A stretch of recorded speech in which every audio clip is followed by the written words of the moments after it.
I've finished my cabinet wiring. For the third time. Third time's a charm. I ran into a little bit of a problem when I was trying to operate my Raspberry Pi that is controlling this game. And that problem is the 6-foot-long USB cord powering it was producing too much of a voltage drop, and it was not getting the power it needed.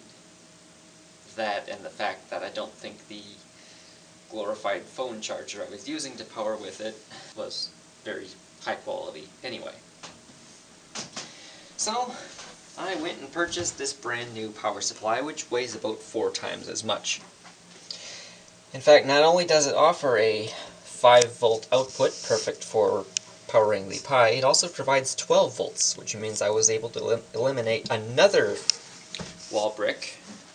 And as a result, I just wired everything together and I completely eliminated the power strip from the inside of the game. So I feel like that improved a few things. And anyway, every time you plug something in, it's another point of resistance and heat and all that stuff. And I just think it's best to wire everything together as long as it's going to be permanently inside of here.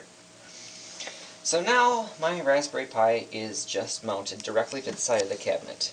Because as I found when I tried to use the original charging cable, the length of the cable matters just as much. And it was dropping from 5 volts to 4.75, and my Pi was complaining about it. So I repurposed the power cable from a floppy drive, because I have a lot of very old wiring in a box. And I hooked it up to the 5-volt supply. And with about a 4-inch clearance, there's absolutely no voltage drop to speak of here. And it works just perfectly as a result. Which is good, because I was really sick of seeing that little lightning bolt icon telling me I wasn't getting enough power. So since I moved the Pi from the back box to the cabinet, there's even less wiring that has to go to the back box. So at this point, all it is the cable for the display, which unfortunately did need its own power supply, and the wiring for the knocker coil, the lights, and also the cord supplying power to the sound system. But certainly a lot less crowded in here.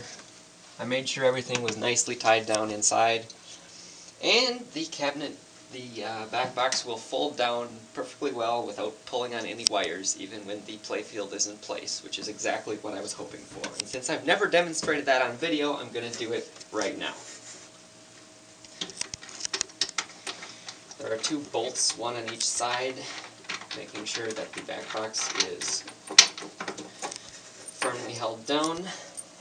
So anytime I want to move this machine, like if I take it to the Midwest Gaming Classic or something, all I have to do is remove these bolts, pull the latch on the back, and tip it down. Although, of course, if I'm to do such a thing, I would want to have a piece of styrofoam or something across the glass so that nothing gets scratched. Latch is off, and back box folds down on the hinges. And you can see the wires there. I allowed plenty of clearance on them, so it doesn't stretch or pinch or pull any wires when you put down the back box. Sets down just like that. You can take the legs off, haul it wherever you want, and when you get it in position, you just raise it back up again, latch it in place, and replace the bolts. Just like a proper pinball machine.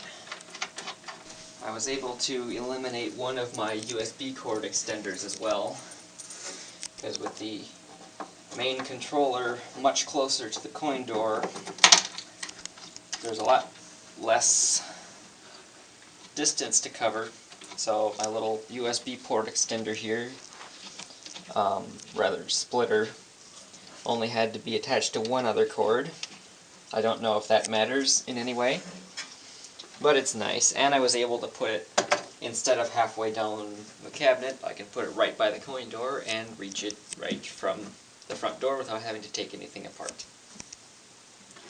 There's also this micro USB cord, which was previously being used to power the Pi, but apparently was not good enough. I had already installed this and soldered it together with the other wires on the power supply before I realized that this was not going to cut it.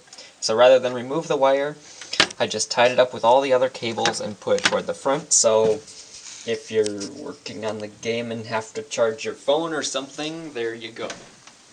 I'm going to call it a feature, not a bug.